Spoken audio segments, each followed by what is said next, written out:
Y realmente permítanme hacer esta pequeña reflexión antes de arrancar con el invitado de hoy, porque qué rica que es la zona norte, ¿eh? La verdad que nos ha nutrido de un montón de personajes en sí mismo, y a veces no tenemos esa sensibilidad de presenciar a los transeúntes normales, que tenemos a veces a los vecinos tan cercanos que están cargadísimos de una rica historia.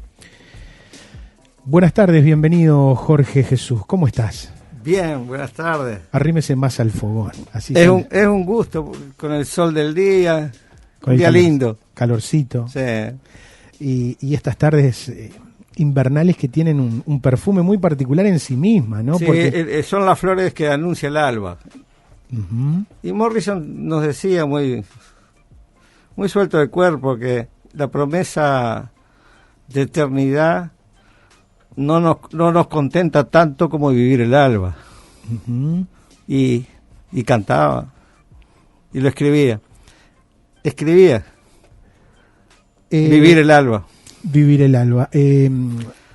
Jorge es una de las personas que, es como llegar a una puerta y detrás de esa puerta encontrarse con un montón de muchos caminos, y cuál de todo más tentador para recorrer de tu vida. Sanducero por naturaleza vos, ¿no? Sí, nací acá en Paysandú. ¿En qué zona? En el Bellavista, acá, al lado de la escuela Guidali, por ahí. La escuela Guidali. La panadería Guidali. Donde están haciendo el edificio, ahí ahora en Queguay, uh-huh. ¿Verdad? O sea, Doctor Herrera y La Rañaga, por ahí me parece que es. ¿Qué recordás de aquella época? Recuerdo cuando mi madre andaba corriendo atrás mío y yo me quería subir a una higuera, éramos muy chiquitos. Y se oían las campanas de la iglesia en ese lugar, porque es la cuchilla de ahí del Bellavista, ¿verdad? Que era donde instalan las baterías de cañones cuando cercan a Paysandú y cañonean a Leandro Gómez. Desde ahí, desde ese lugar. Desde esa zona. Un lugar muy cruel, y sin embargo pusieron toda la bondad en la historia los vecinos aquellos para defender este lugar. Ir a defender la libertad, nada más. Vos sabés que los otros días recordábamos justamente, atando un poquito tu comentario, en esa zona tan rica como es la Plaza Bellavista, que pasamos todos los días y no atamos este presente con aquellas tardes tan sangrientas que tuvieron que vivir los sanduceros de aquella época en la defensa. Y es un lugar que en sí tiene tantas horas de historia, y puede haber cientos de relatos. Jorge, de profesión... Constructor albañil. Constructor albañil. Sí, albañil. ¿Abrazaste esa profesión en qué época, en qué edad? Desde siempre, porque una de las primeras fotografías en mi casa, que vivíamos cerca del río, mi padre era albañil y nos sacaron una foto con una cuchara de albañil en la mano, jugando con el barro a estructurar. Uh-huh. O sea, desde ahí siempre. O sea, de que el oficio como que lo heredaste. Sí, de la familia. Lo fuiste viendo y lo integraste. Sí, mi abuelo era albañil también. Todos familias constructores. Todo, el frente de la intendencia lo hicieron mis abuelos. La moldura, era frentista. Eran artesanos de la... Oficio que prácticamente se está perdiendo. Sí, pero si revolvemos encontramos buenos albañiles todavía. Sí, buenos albañiles sí, pero de esa talla de frentista hay... Lo que pasa es que el logro industrial modifica la estructura de los frentes y en el diseño intervienen formas que ya vienen preparadas, prefabricadas. Entonces no es que anulen el oficio, sino toma otro rumbo la albañilería, ¿verdad? Viste qué loco, ¿no? Porque muchas veces pagamos un montón de dólares para viajar, para conocer esas antigüedades, y en determinado momento parece que le decimos adiós a esa artesanía que se han ido perdiendo, los hojalateros, los zapateros de aquella Sí, yo conocí a un buen hojalatero como Camilo, ya. Pero los oficios dejan su testimonio. Nosotros recorremos Paysandú y encontramos bellezas que tienen más de un siglo construidas, ¿verdad? Y hay que atender que esa belleza, ese diseño arquitectónico o que hacían aquellos constructores, lo traían como una experiencia milenaria. O sea, desembarca aquí esa experiencia milenaria, donde hay milenios para lograr ese diseño y esa forma donde el hombre aprende ese oficio. O sea, es un testimonio de muchos años y valora nuestra ciudad. Esa herencia en la construcción, ¿de dónde no es heredada? ¿Es más italiano, es más español? Acá se desembarca, mis abuelos desembarcaron aquí, ¿verdad? Eran italianos, eran llamados Espósito, eran los apellidos de ellos, Jesús, y otros apellidos como Fortunato, es decir, que se cambiaban los nombres porque Espósito era no era buen apellido, y al bajar del barco se anotaban Fortunato, más de uno, que eran parientes míos también. Ah, mirá. Sí. Cosas que sucedían porque había que, en esa época se cambiaban los nombres. Sí, al bajar del barco, es decir, venían dos hermanos, por ejemplo, y los hermanos Espósito, ¿verdad? Y Espósito significa niño depositado, es muy sencillo. Sí, sí. Venías desde ese lugar y traían ese apellido. Y uno le dice, cambiate el nombre. No, dice, yo me llamo Espósito, y bueno, y son parientes míos. Y afincados acá en Paysandú. Y uno se pone Fortunato. Dice, no.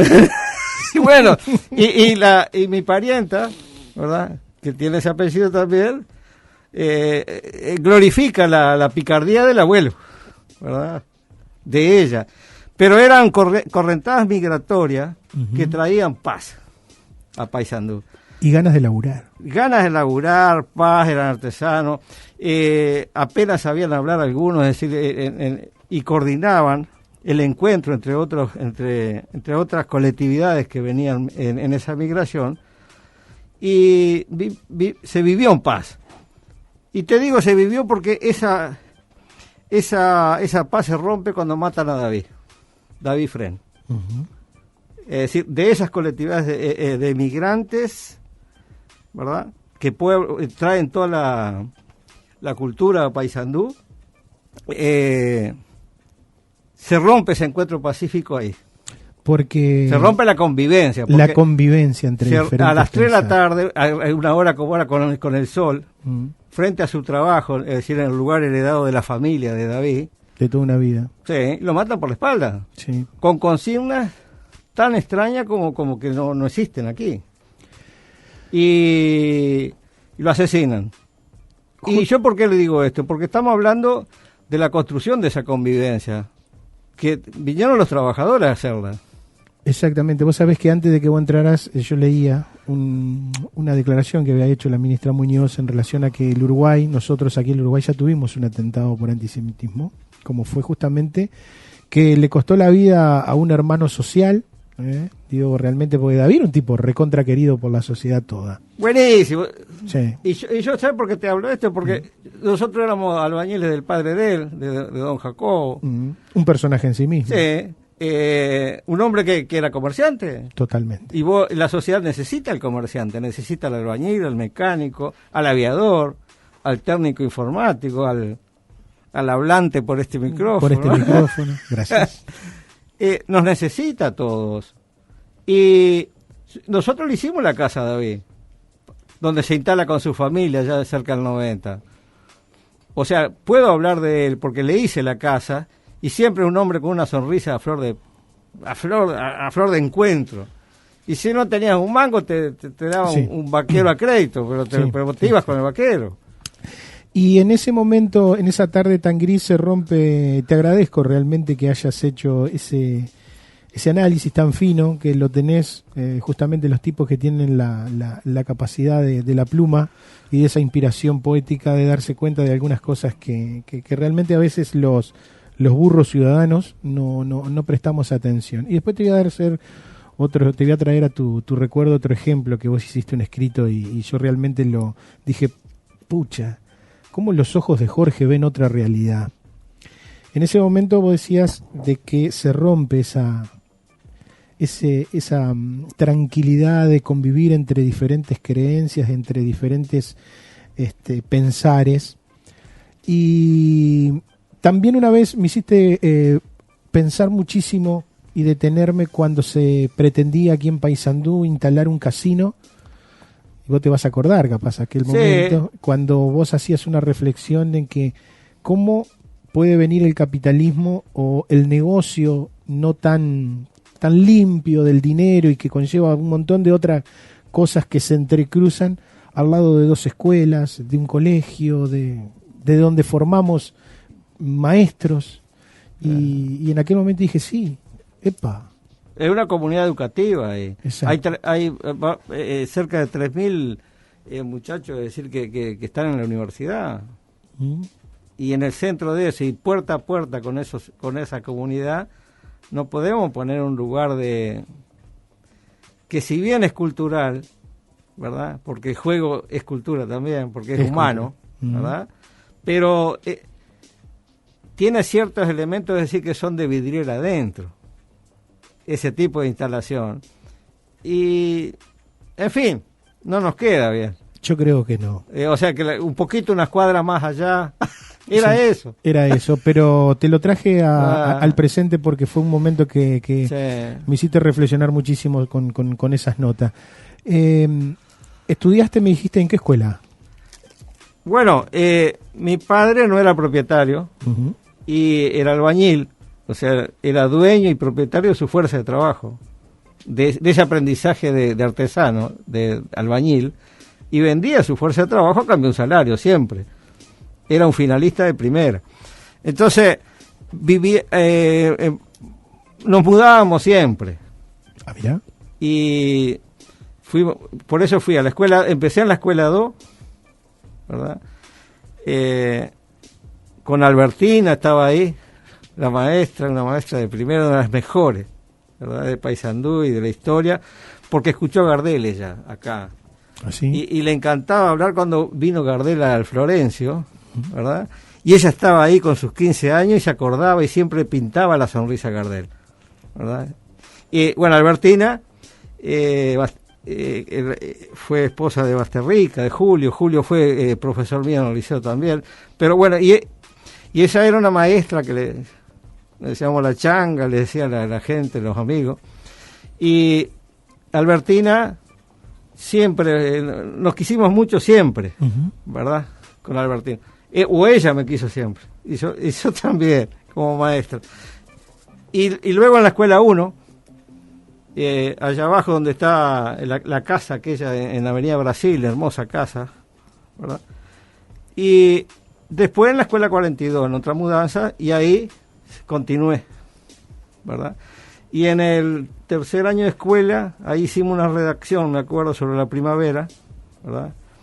Y la maestra, la señora me dijo, leyó el texto ahí que yo estaba escribiendo y me dijo, muy alegre de cuerpo, ¿verdad? Que siguiera escribiendo.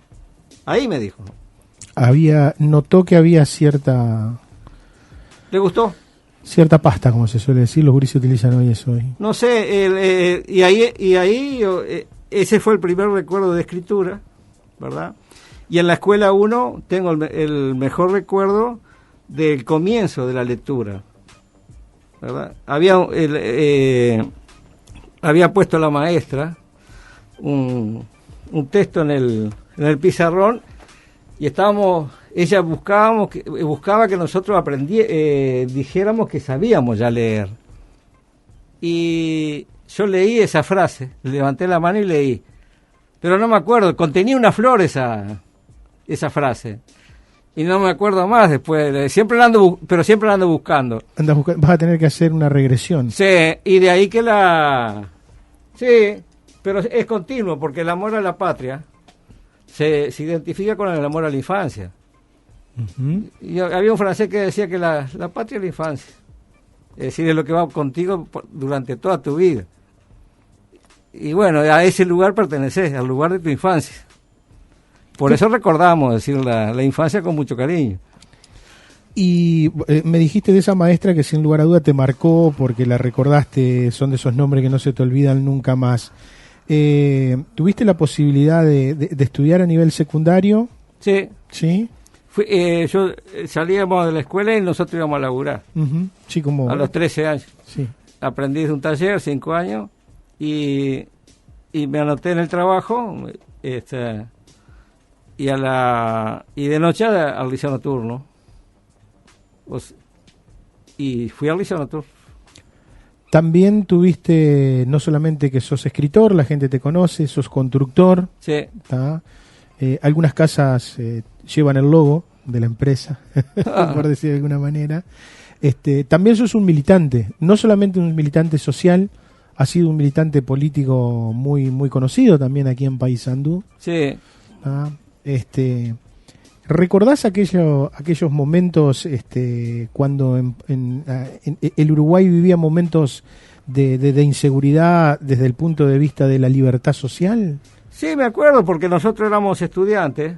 ¿Qué edad tenías en aquel momento? Por ejemplo, a los 15 años fuimos 15. En el 62. 15 años. Fuimos en un camión, me acuerdo, en un Chevrolet viejo.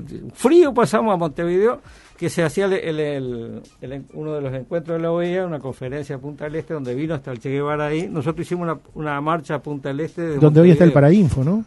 Donde hoy está el Parainfo, la universidad, ahí fue, ¿no? No, de ahí fuimos a pie hasta Punta del Este, una marcha. Uh-huh. Y allá nosotros reclamábamos que el Uruguay no fuera el voto número 14 o número 13, no me acuerdo, para hacer mayoría dentro de la OEA, que echara a Cuba del seno de la OEA, allá en el 62. 15 años. Y fuimos esa delegación, y por eso me alegra. Yo lo escribí el año pasado en esta novela, Laberinto del Sobreviviente. Uh-huh. Yo escribí esa marcha, los encuentros con algunos compañeros, algunos amigos, algunas amigas, es decir, sobrevivientes de aquella marcha, porque me impresionó mucho la conferencia de Panamá, de aquella conferencia del 62 a la conferencia de Panamá del 2015, donde la historia, es decir, recibe de nuevo a Cuba en el seno de la OEA. Exacto. Y entonces me impactó mucho porque yo viví todo ese tiempo y entiendo que el bloqueo tambalea, que castigaron mucho al pueblo cubano. Por eso estoy contra el boicot a Israel, el boicot comercial, uh-huh. Que hay quienes impulsan un boicot comercial en el mundo contra Israel, porque el boicot, el bloqueo, ¿verdad?, hace sufrir al poblador, al habitante. ¿Y por qué? Es una medida de guerra, una medida bélica siempre. Sí. Es decir, prohibir es decir que el habitante comercie con otro en el mundo. Y de esa experiencia que vivimos en América, donde ese dolor y ese atentado que es bloquear a un pueblo, bloquearle el comercio, tampoco le sirve a nadie. Entonces, por eso hoy cuando llaman a bloquear a Israel comercialmente, estoy en contra. Estoy en contra con esa argumentación. Y ni siquiera te quiero preguntar tu opinión en relación a lo que está sucediendo, porque sé que sos un hombre que la coyuntura social y mundial la seguís muy de cerca, frente a un candidato como es Trump, de que plantea dentro de sus normas hacer un muro con el pueblo mexicano. Bueno, desde el Río Grande hasta la Antártida, ¿verdad? Trump tiene que convivir con nosotros. Y entonces no sé cuál va a ser ese muro, porque por más que haga el muro, la convivencia de toda la América, ¿verdad?, es necesaria para nosotros y también para los norteamericanos. Yo creo que sí, que es sumamente necesario. Yo creo que son bravuconerías del instante, pero después hay que hacer política y el pueblo norteamericano son más de 300 personas, 300 millones, y es un pueblo maravilloso. Y no puede decir y ha construido la cercanía entre blancos y negros que le ha costado, ¿verdad? Uh-huh. Le ha costado tragedia, ¿verdad? Ha acercado a la gente, nos ha dado ejemplo de que eso es posible, ¿verdad? Y entonces me parece que la bravuconería, es decir, de un pretendido nuevo emperador, no puede no tener en cuenta a los americanos del sur, ¿verdad?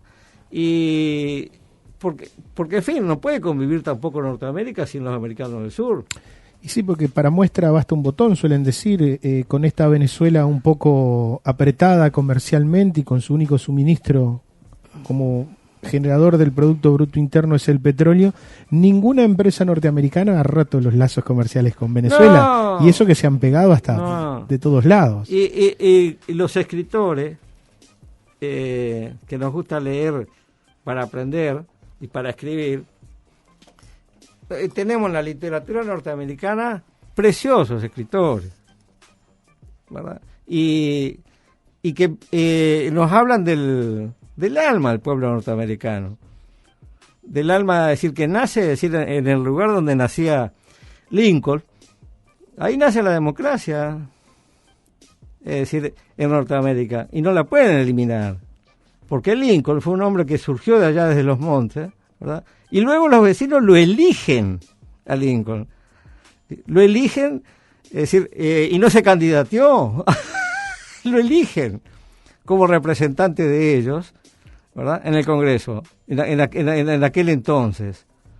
O sea, tiene raíces muy profundas la democracia y no se puede terminar, ¿verdad? Es decir, con muros. Yo creo de que no, pero igual, yo quizás de repente la diferencia de edad, sin lugar a dudas, me hace no temer, no temer, pero estar un poco alerta. Y te quería preguntar, ¿qué había que tener en aquel momento a los 15 años? Porque yo veo yo soy padre de una adolescente de 15 años, y a los 15 años, ¿qué tenían los jóvenes de aquel momento que estaban tan compenetrados con la vivencia de lo que sucedía en Latinoamérica a nivel social y con lo que se estaba viviendo en el país mismo, de que fueron toda esa masa de gente, los estudiantes, prácticamente lo que dijeron, bueno, señores, hasta acá llegó la cosa? Por ejemplo, cuando Estados Unidos invade Santo Domingo, porque gana el coronel Camaño Deño, gana las elecciones y dan el golpe, luego de decir, dan un golpe ahí y con tropas ahí, y desembarca Estados Unidos, ¿verdad? Nosotros acá hicimos manifestaciones. Es decir, nos enterábamos de un atropello y nosotros salíamos a expresar que estábamos en contra. ¿Y cuál era la vía de información en aquellas épocas? ¿Cómo se informaban ustedes en aquel momento? Diarios y radio, esto. La radio. Es increíble. Y por eso yo saludo mucho al telégrafo, por ejemplo, porque en aquellos entonces, 100 años escribiendo ese diario, 100 y pico de años ya, ¿verdad? Porque yo conocí, por ejemplo, a Pacho Benítez, que era un periodista de... Y es maravilloso, por decir, lo que responde a esa pregunta que vos hacés, es decir, ¿cómo se enteraban? Buscando en la onda corta, en la radio permanente, esa, ¿verdad? La noticia, y viendo en la noticia algo de la verdad, que es difícil a veces, y sacar un diario acá al norte del Río Negro, ¿verdad? Es decir, en mediados del 60 se cayó un ómnibus en la onda que iba pasando por el Río Negro, es decir, cruzábamos en una balsa, nosotros estábamos al norte del Río Negro. Claro. Hoy nos parece... Ni puente teníamos ahí. Estaba el puente ferroviario nada más, pero cruzábamos arriba una balsa con un cable. Y de ahí fue donde se cayó el ómnibus de la onda, me acuerdo, una tragedia tremenda. Y en fin, yo creo que nosotros, volviendo al Uruguay de ahora, los jóvenes son maravillosos. Escriben como nunca se ha escrito en el Uruguay. Nosotros salíamos de la escuela y las personas ya no escribían, dejaban de escribir, firmaban algún recibo.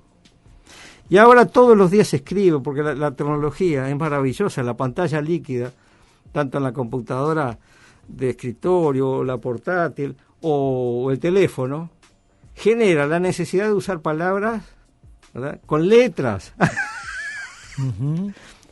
Se escribe, y se escriben, si vos sumás todas las palabras que se dicen en el día por los jóvenes en Uruguay, por decir algo, son libros enteros. Entonces, ¿cómo no va a ser maravilloso el joven? Pero estamos viendo de los jóvenes lo bueno hoy. Y lo están haciendo. Y ellos, pero a su vez es parte de un ascenso cultural que estamos registrando, que estamos viviendo, pero no lo registramos porque estamos inmersos en ello. Porque no es que... ¿Cómo te has notado vos? ¿Cómo te insertaste en el mundo de lo tecnológico? Bueno, yo yo escribía a máquina, ¿viste? Con tipos de fierro. Pa. Sí. Y corrector, ¿verdad? Sí. Porque te equivocabas en la letra, un lío barro, y te anulaba la A4 entera que habías escrito. Sí. ¿Verdad? Y había que corregirla y hacerla de vuelta, un trabajo. Es decir, otra vez 1000 y pico caracteres. Y yo escribía... 1000 y pico de letras. Ahora se le dice caracteres. Sí, de letras. Y bueno, y yo me acuerdo que yo no tenía máquina de escribir en un momento. Mi amigo Espillar, tu padre, yo escribía a mano y él me pasaba a máquina las cosas. Lo que yo escribía. Pero mirá si habrá hecho cosas este viejo que no conozco. Sí, ¿no? Yo me acuerdo de eso. Uno había hecho un montón de cuentos, de relatos sobre lo que dejó el misterio de la inundación del territorio cuando se hace la represa en el Salto Grande. Ajá. Es decir, ahí aparece todo un montón de sorpresas, de asombros, ¿verdad? De la gente que fue a construir esa represa y lo que estaban desalojando. Claro. Y porque estaban desalojando yacimientos enteros de cultura anterior. Sí. Y en fin, yo hice un montón de escrituras sobre ese tipo de cosas y tu viejo me las pasaba a máquina, me acuerdo. Y posteriormente, bueno, yo adquirí una máquina, ¿verdad? Y escribía, porque ya en aquel liceo nocturno me enseñaron a escribir a máquina, ¿verdad? Estaba el profesor Blanc y nos enseñaba. Y bueno, en determinado momento aparece toda la computadora. Abulafia le llamaba a la computadora personal Umberto Eco, un escritor italiano. Abulafia. Mi Abulafia. Mi Abulafia. En fin, pero yo estaba ajeno al uso de la computadora. Recién en el 2007, es decir, no la adquirí mucho antes, pero en el 2007 me puse a trabajar en ella. Una herramienta maravillosa. Maravillosa. Yo había hecho una novela de cerca de 300 páginas que la publiqué en el 2002, que se llama Vecinos del Paraíso, con el nomenclátor de la ciudad, con las calles, y empieza en calle Queguay 18 esa novela. Bueno, ella es toda máquina. Y el procedimiento de escribir una novela, yo la empiezo y la escribo en 3 meses. Yo no tengo problema de escribir una novela. Cuando tengo la trama y escribo hasta el final. Yo lo encuentro al final cuando llego al final. Y pero luego hay que hacer como 20 reescrituras, ¿verdad? No solamente corrigiendo, sino estructurando, buscando la forma, viéndola. O sea que de primera no sale. No. Eso era solamente Shakespeare, hacía eso. Un genio. Sí, de primera no sale, hay que leerla y te ha sucedido de... Y recién en el 2007 encontré, después que hice otra novela máquina de escribir, que se llama La Anunciadora, una novela grande. Yo la escribía en la obra y todo, iba en todos lados, escribía con la máquina. Recién ahí pude empezar a trabajar con la pantalla líquida. Me costó, sí, esa fue mi transición. La transición que creo que tuvimos todos. Sí. Yo también la viví, vos con un poco, con más años. Sí. Vos ya estás en la 60. 68. 68. Jorge, ¿cuántas... los músicos suelen decir de que las canciones son como los hijos. ¿Los libros son igual? Sí, sí, y ellos quedan ahí y viven su vida. Por ejemplo, un libro que escribió ese de 2002, que se llama Vecinos del Paraíso, que está todo el relato de mi madre ahí, ¿verdad? Porque en determinado momento se plantea en la sociedad nuestra que lo que dicen los demógrafos, ¿verdad? Cuando hablan en el lenguaje moderno, en el boliche o en la esquina le decimos, hablamos hasta la tercera edad, ellos hablan hasta la quinta etapa, en la demografía moderna, y la primera etapa hasta los 25 años más o menos, donde vos aprendés, ¿verdad? Y luego, más o menos a partir de ahí, la sociedad te exige, ¿verdad? Y vos tenés que devolver ahí y te volvés un trabajador. Así sea que trabajes con un pico y una pala en la cantera del Queguay o en la NASA, sos un trabajador. Tenés que dar lo que aprendiste, ¿verdad? Esa es la segunda etapa.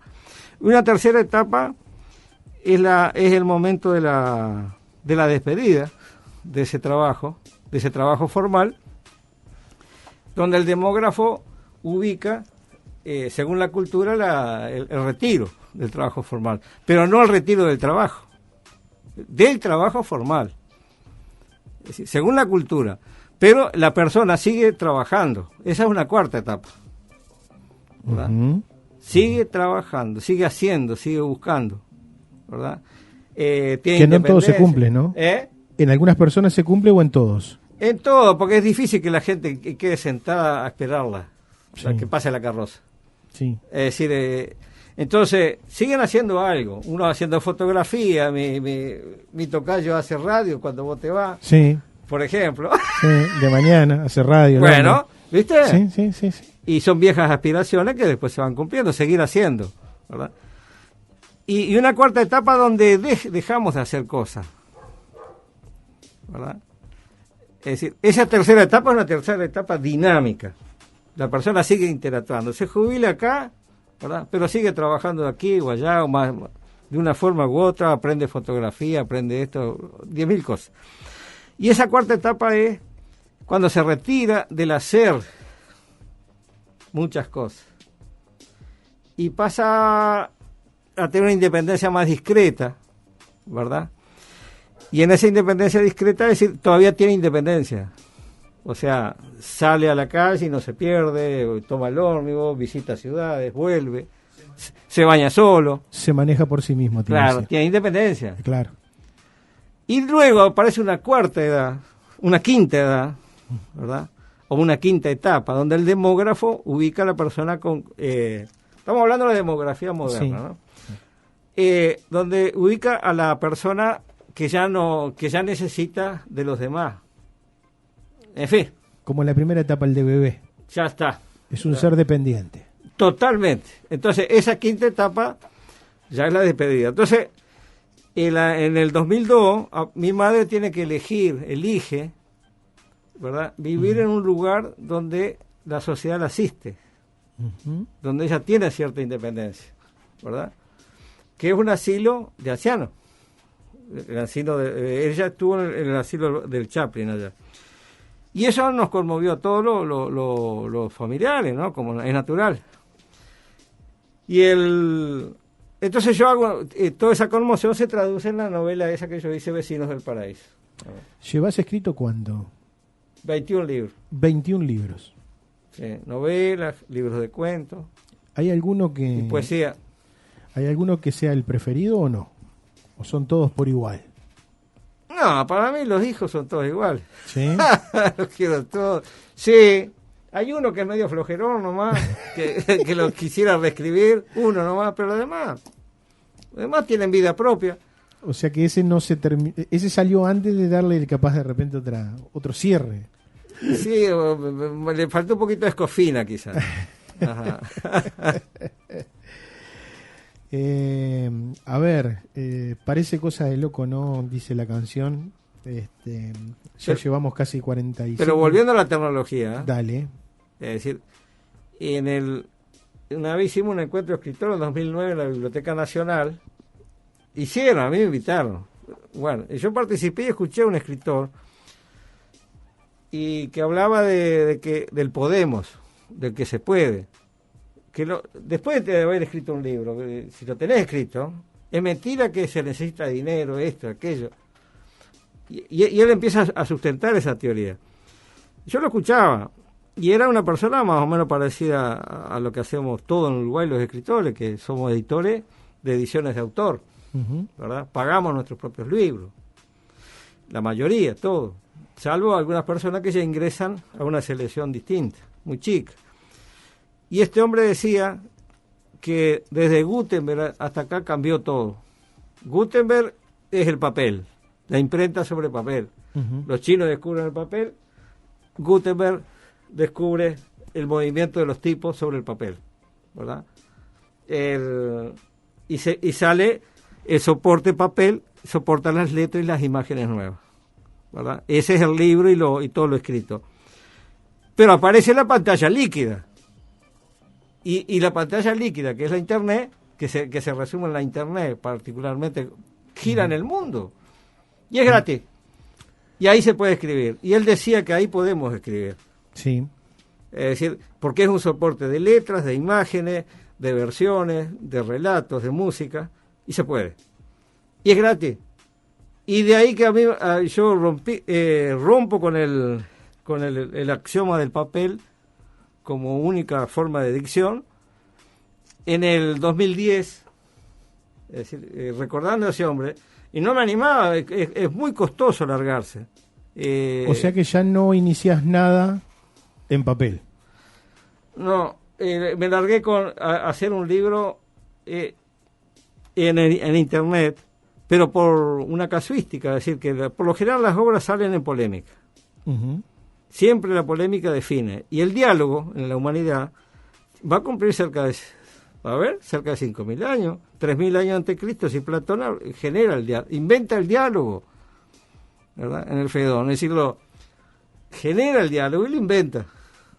Tiene 5.000 años el diálogo, por eso el autoritarismo ahora para qué, no es que sorprenda, sino para nada. Ya es viejo, el absolutismo ilustrado por más, ya es viejo. Y ahí aparece en el 2010, en polémica yo redato, hago 50 artículos en el Facebook, que el Facebook tenía hasta 440 caracteres en ese momento en la biografía, permitido, y yo lo hago por nota, en las notas sí se podía. Y hago una primera nota, en medio de un guión de un libro. Hago una primera nota de 2.000 caracteres, que más o menos es el tiempo de lectura en la Internet, y cuidando de que cada capítulo dijera todo el libro en sí mismo, porque vos no sabés si después el otro se reenganchaba. Claro, una gran reseña. Es difícil. Es muy difícil. Buscar la forma. Entonces, y empecé a recibir noticias de personas lectores que lo leían. Un japonés me leía, que tiene la madre en montevideana, y el padre japonés y vive allá. Y vivió cerca del tsunami y se salvó. Sí, la herramienta... Y Andrés Kunizawa, ¿no? Empezó a leer y a mandarme noticias. Otros en Finlandia, otros en España, ¿verdad? Esa es la herramienta de Internet hoy en día. Increíble. Sí. Y bueno, hice 50 capítulos así, episodios, con diagramados para Internet. Y bueno, junté todo y en un libro que se llama La novela de Pedro Jonas. Vos fíjate que eso que vos decías, Jorge, de la maravilla de Internet, esto que nosotros estamos charlando, y tengo que cerrar el programa, bueno. Pero fíjate que nos ha dado la posibilidad, quizás, no tenemos idea, pues es una radio que está transmitiendo en Internet también. Yo no sé, no sabemos en qué parte del mundo pueden estar escuchando este diálogo. Sí. Solo tenemos por los registros tecnológicos que escuchan de infinidad de lugares de este mundo. Se escucha en la radio. Y creo de que ese es no solamente la gran herramienta el hecho que es Internet, sino también esa maravilla de estar, quién sabe, conversando y hablando para tantos y tantos de miles de personas que no tenemos ni la idea. Sí. Acá somos 2 personas. La verdad que me quedé con un montón de preguntas y de un montón de cosas para charlar. Viste que 45 minutos en radio no son nada, ¿no? Seguimos cuando quiera. Jorge... Pero hay una cosa. Sí. El idioma. Hablar bien significa, ¿verdad?, usar el idioma. Y usar el idioma es lo que nos enseñaron en la escuela pública de Varela. Nada más ni nada menos. Yo fui a esa escuela y nos enseñaron a hablar. Y está la lengua madre, que es lo que nos enseñó mamá, ¿verdad? Uh-huh. Y esa es la lengua madre. Y lo esencial es comunicarnos, es decir, respetando al otro, respetando a las personas. Y eso nos da como coeficiente al final, ¿sí?, altura del lenguaje. Es decir, por más sencillo que sean las palabras, el idioma español es riquísimo. Sí. Es decir, usarla bien, nada más. y usarlo bien significa ser humano, estar por la paz, estar contra los asesinatos, contra el terrorismo en el mundo. A mí me subleva el terrorismo. Y creo de que, si me permitís, instancias como estas son las que generan el cambio, Sí. el de conocernos. Sí. Porque muchas veces yo te decía hoy cuando vos venías, quizás de repente con el Jorge nos encontramos y un montón de oportunidades, y la gente hoy conoce un poquito más al escritor, al constructor, al hombre que a los 15 años se subió en un auto y se fue rumbo a Punta del Este. Un camión. En un camión. Viste que esas historias, si no, iban a quedar guardadas en tu mente. Gracias, Jorge, Gracias a ustedes. por estos minutos. Gracias.